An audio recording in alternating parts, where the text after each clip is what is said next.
Como se diz lá no interior de Goiás, a gente morava na roça, né? Aqui o pessoal fala Sim. povoado, então não tinha energia, não tinha praticamente nada.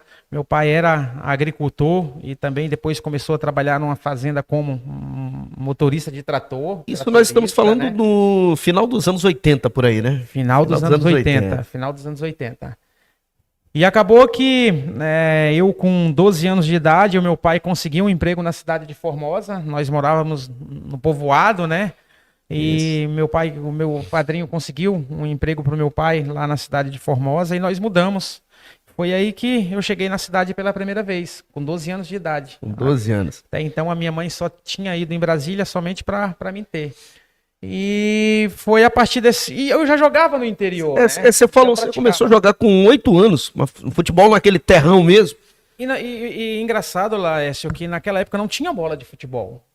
A bola nossa era um saco de Nossa. açúcar ou um saco de arroz.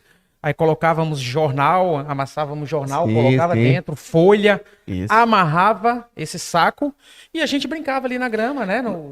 Perto da nossa casa, lá no interior. É porque era complicado até pra comprar. Gente, ali no final dos anos 80, dos anos 90, eu lembro que eu era gurizinho, meu primo era mais velho do que eu. E aí o Laércio Costa, um abraço pro meu pai, o Laércio Costa, saiu pra comprar uma bola com ele na garupa da moto. Foi uma festa, quando ele chegou com aquelas bolas dente de leite pra gente bater a bola. Era uma raridade você conseguir uma bola, não era fácil, não. Não, e não era fácil mesmo, não, Laércio. Então, assim, aí foi assim que eu comecei, né? Eu já gostava de futebol. Sim, sim. Não tinha televisão naquela época na minha casa, nem na casa dos meus tios, que era esse povoado, né? Na verdade, tinha somente um outro povoado, uma televisão que era movida a bateria, né? Então, Nossa. eu lembro que eu assisti a final do Brasileiro de 1985, entre Bangu e Curitiba. Meu pai levou a gente para casa de um tio que eu tinha e nós fomos à noite com uma lanterna no meio do mato. Nós fomos assistir esse jogo. Então, assim, não tinha televisão. A gente escutava no rádio. Era o chamado motorrádio. Motorrádio. Escutava muito naquela época a Rádio Globo do Rio de Janeiro, com Apolinho, José Carlos Araújo. Lá Então, pega limpinho, lá. pega limpinho. E foi chegando em Formosa, né? Eu comecei a brincar nos campinhos de terra lá no Sim, bairro sim. onde nós nos mudamos. E foi aí que tinha uma escolinha lá, escolinha do Deusinho. Ele tem até hoje esse trabalho social com as crianças. Ainda é vivo, Deusinho? É vivo, Nossa, ele que ainda é maravilha. vivo e é um cara sensacional, onde encaminhou muitos é, atletas, né?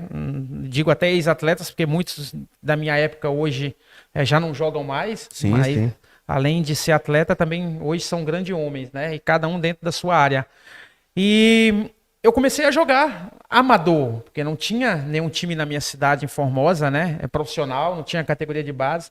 Então, com 13 anos, quando um ano que eu já estava em Formosa, eu comecei a jogar o campeonato amador lá da cidade, né? Com Que 13 anos eu legal, já cara. jogava entre os adultos. E foi aí que eu entrei na escolinha do Deusinho, ele trabalhou comigo, principalmente a parte técnica, né? E com 15 para 16 anos, teve um jogo da seleção de Formosa, Laércio. A seleção de Formosa contra o Kashima Antlers. Kashima Antlers, que veio fazer uma excursão em Goiás e em Brasília, foi jogar contra o Gama, contra o Goiás, e o prefeito da minha cidade conseguiu esse amistoso. Nossa, Tenho até cara, fotos. que coisa linda. E o Kashima Antlers naquela época tinha o Zico, Não, Carlos Alberto Santos o, e o Leonardo, que tinha recém-chegado. o Kashima Antlers, se o pessoal não tá muito lembrando, porque na época o Japão fez mais ou menos aquilo que a Arábia Saudita tá fazendo agora.